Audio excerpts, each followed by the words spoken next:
Okay. Is that the problem? Are we good? Awesome. Okay. So yeah, we had some trouble with the audio there for a second. So sink or swim. I'm going to be going through the conferences, and I will be looking at their records. Recruiting classes. How are they going to be doing better? And so I'm not going to go into a ton of depth with these teams. I'll do more of that on Wednesday on the College Football Fanatics YouTube channel. I'll be going through the recruiting classes of the past 4 years. I'll be going through the rankings. Now, just because a team has a great recruiting class from say 2020 doesn't mean that it's going to significantly improve the quality of that roster, but it will at least lend credibility to the idea that they might actually improve. So I'll just be talking about, random thoughts that I have about the teams that I'm looking at. And I'll only point out a few in each conference. So the number one team that I want to talk about is Tulane. Tulane had a really great season. They won in their bowl game against USC, who obviously had a Heisman Trophy winner. They had very skilled running backs, very skilled wide receivers, and yet I think the score was somewhere in the 40s. It was like 45-42 or something like that. It was a close game, but Tulane really played their hearts out and they really succeeded. They ended their season 12-2. I don't think that they're going to repeat that success. It's hard for a team in the AAC to repeat multiple 12-year teams in a row, just because they do not get the same level of recruits and talent that teams in like the Big Ten or the SEC or even the ACC get. So I think they'll probably start sinking a little more than any of their fans really want them to. But the next team I actually want to talk about only went 8-5, but I actually think they're going to improve. They've had good teams in the past, and that team is Houston. Houston is a team that has been very up and down in its entire history in Division I football. I don't believe it's ever won a national championship, but it is a team that you can't ever really overlook because they always have the capacity to go beyond what is expected of them. They're not like Temple who were good at one point, but now you're like, yeah, they're probably going to be the last team in their conference just about every year. They'll fight with this year was USF, so they'll fight with USF every so often, but who knows? They probably won't have a 12-win season like Tulane does. They rarely probably ever have eight-win seasons. Those are probably, considered good seasons for them. The next team that I want to talk about is Clemson. Clemson is a team that I think gets a lot of hype because of kind of ridiculous reasons. Yes, they do have good recruiting classes, but I don't think Dabo Sweeney is actually that great of a coach. I don't think he I don't think he really develops his talent that he gets as well as some other coaches out there. I think Michigan does a better job of developing talent. I think Wisconsin does a better job of developing talent. Obviously, Georgia, Alabama does better jobs of developing talent. Utah usually does a really great job of developing talent. They rarely ever get 5 stars, but lately they've been in the conversations for playoff spots before. Clemson is one of those teams that I think is overhyped. Last year they got 11 wins. I think next year they will get somewhere around 9 to 10 wins. I don't think that they're going to do as well as they did this year, but I also don't think they're going to get significantly worse. It's not going to be this huge drop off like we've seen with teams in the past. FSU had a 10-win season this year. And I think that it is likely that FSU actually improves because FSU is bringing back a lot of offensive production for not a lot of losses on their team. They're bringing back their quarterback, Jordan Travis.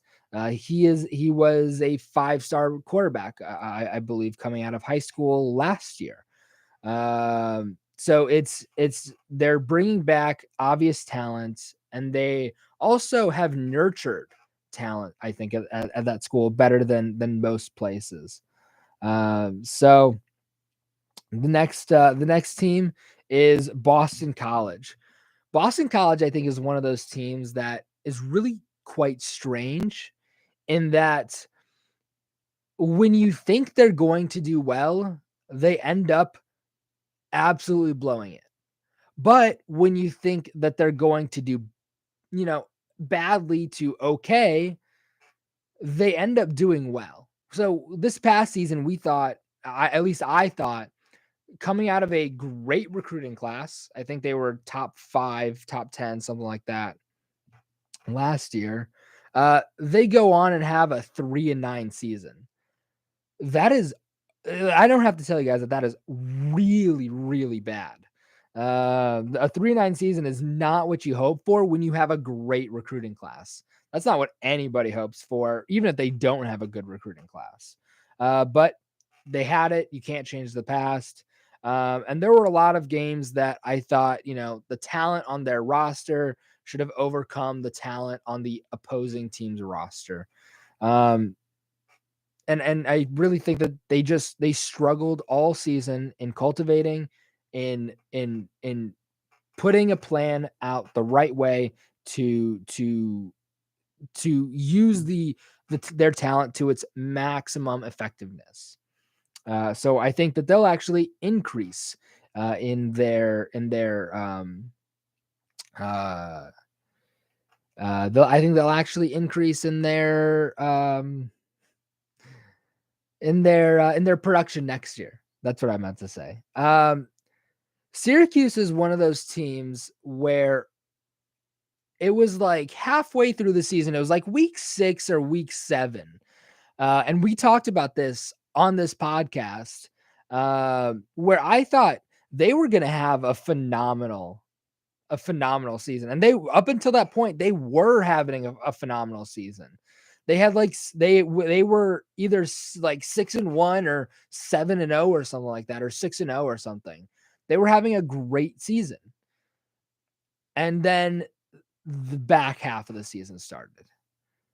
And they just absolutely fell off a cliff. And I have no clue what happened to them because they at week 6 or 7, maybe even like week 8, they were talked about possibly getting a spot in the playoffs.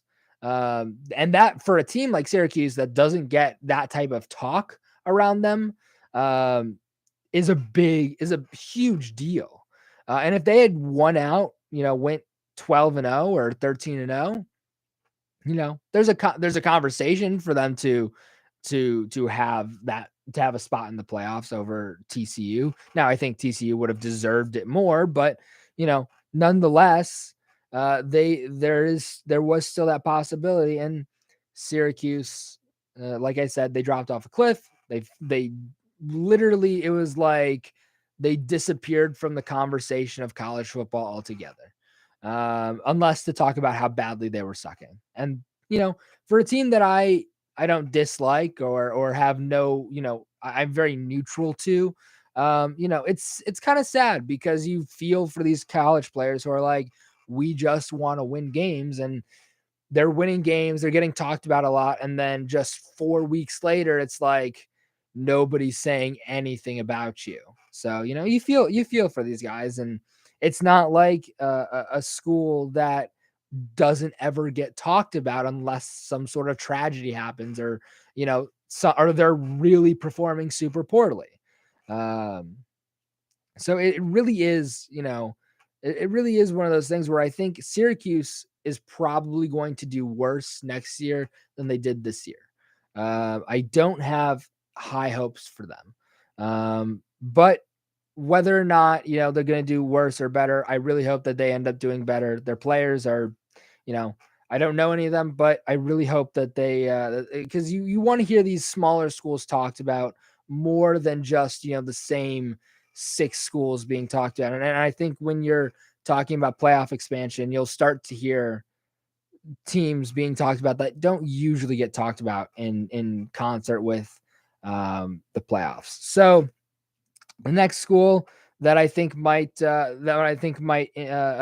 decrease, or sorry, increase, is North Carolina. North Carolina is bringing back their quarterback, who had pretty good production this past year. And I am excited to see what he does next year. I'm not sure what their recruiting rankings have been the past few years. And again, we'll dive deeper into that on the College Football Fanatics podcast YouTube channel. I'll get more stats and stuff like that, but they had 9 wins with Drake May as their quarterback, and I'm excited to see what he can do. With maybe a few more weapons around him. Miami was a team that was expected to do significantly better than they did. Mario Cristobal had these expectations, and realistic or not, they were expectations. I tend to view, some of the people who were saying like, oh, Miami's going to have an 11 win season. I looked at that and I was like, is it possible? Yes. Likely? No. I thought that they would have somewhere around 8 wins or 7 wins. They would at least be bowl eligible. And well, as it turns out, they weren't. They were 5-7. They never made a bowl game. And they had one of the best recruiting classes that they'd had in a long time because of Mario Cristobal. So I guess now what we'll see is, can Mario Cristobal develop the talent that he is recruiting, or is he going to be another one of those coaches where they recruit great, but they can't develop talent? And the one big coach that I think of when I think of a coach that recruits great but didn't seem to be able to develop talent at his school was Scott Frost at Nebraska. Nebraska had really strong recruiting rankings for a team like Nebraska over the past few years with Scott Frost, but the on-field production did not represent what they were bringing in. And that really confused me for a long time. And then I figured out that it was just Scott Frost wasn't developing them past what minimally he could develop them. And so when you get a great coach like Nick Saban's a phenomenal recruiter, but he's even better at developing the talent that he recruits. He's able to turn 3 stars into 4 stars or even 5 stars. A player might come in as a 2-star and maybe gets drafted in the 2nd round or maybe even the 1st round. It has been known to happen. Jim Harbaugh does the same thing. They don't get the 5 stars every day like Alabama and Georgia do, but they're able to recruit and they're able to successfully put those players in positions where they can succeed.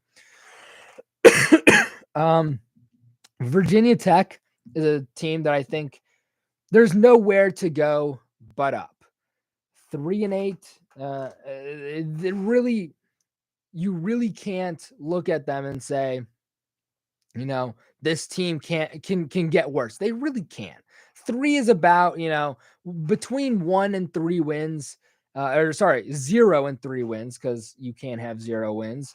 That's about the same level of play most of the time. You're not you're really not having too much level of play difference between 1 and 3 wins. It's not like a team between 5 and 8 wins. So they're a team that I only look at as they can only improve. Otherwise, they're going to be in big trouble for the next few years. The Big 12, obviously, the biggest story in this conference is that TCU made the national championship game. I think that they're not going to end up making that game again. I don't even think that they're going to end up getting back to the playoffs again. The likelihood that they once again get to the playoffs extremely low. But never say never, because they can. And if there's a team in the Big 12 conference that I think could make the playoffs, it is going to be TCU. The only other team that I think would have any sort of chance is Texas. Texas was expected to perform at a very high level, much higher than I actually thought that they should be expected, given their recent history. But and I say that with Quinn Ewers was out of the game pretty early. So it's not like out of the Alabama game pretty early. If he had been in that game, I think Texas would have won that game. So there's things to consider with Texas. They're bringing in a lot. Xavier Worthy is a great wide receiver. He's a tremendous deep threat that I think sometimes gets overlooked because he's not at a school like Alabama. He initially was, I think, committed to Michigan, and then transferred to, or not transferred, switched, flipped his commitment to Texas. Either that or like Michigan was high on his list or something like that. So next up, Oklahoma. Lincoln Riley leaves Oklahoma, goes to USC, has a tremendous amount of success at USC. They do lose to who's the team I'm thinking of? Tulane. I just talked about them. They were like the first team that I talked about. So they do lose to Tulane. I believe it was in the Rose Bowl. So I believe that was the Rose Bowl game, if I'm remembering correctly. Caleb Williams comes back. You have, I can't remember if Addison Dye is I think it's it's not Addison Dye. Maybe it is that Dye. I think he was a running back actually for them. Sorry, the last name is Dye. The first name is not Addison. Addison is a wide receiver. Was a wide receiver for them, I believe. For US, I'm talking about USC. So you have a lot of production there. He brought that with him. He was able to recruit players. I believe Caleb Williams went from Oklahoma to USC. So Oklahoma lost a lot. And their record shows that they went 6-7 when they had previously had 10-win seasons.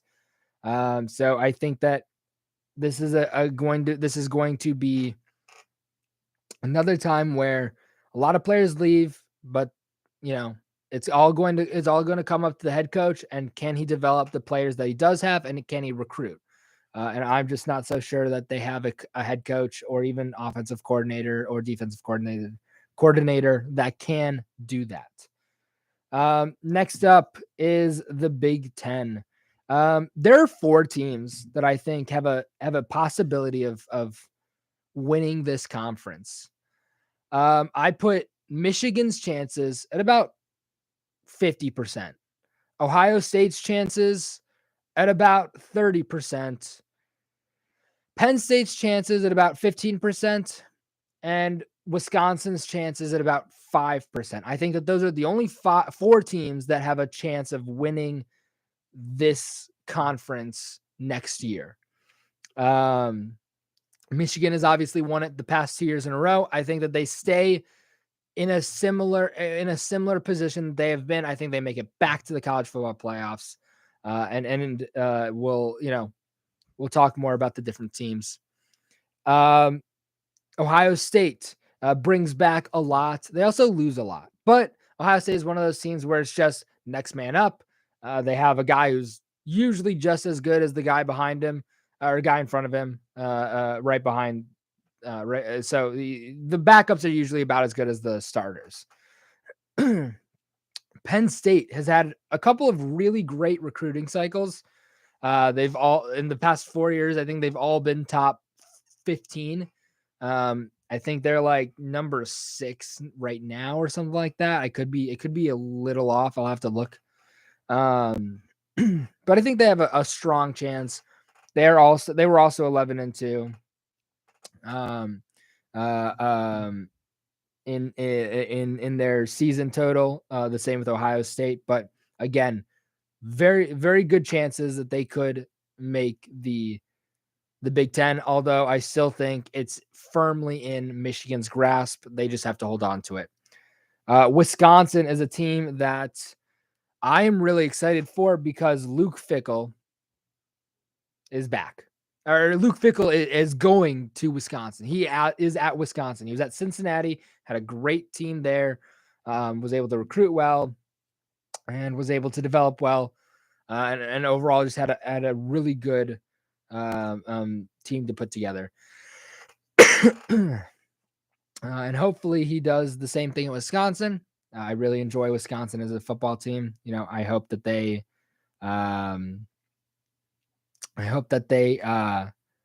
they can come back and they can make a run at the Big Ten West. Next up, Nebraska. I'm going to talk about 2 more teams, and that's going to be Nebraska and Northwestern. And then I'm going to end it for the evening because it's getting about time that I have to wrap up. So Nebraska only won 4 games. They fired Scott Frost because Scott Frost was not winning with the talent that he had. And the talent that he had was clearly capable of sticking with the best teams in the conference. Because not last year, but the year before that, they lost almost all of their games by only like 1 score.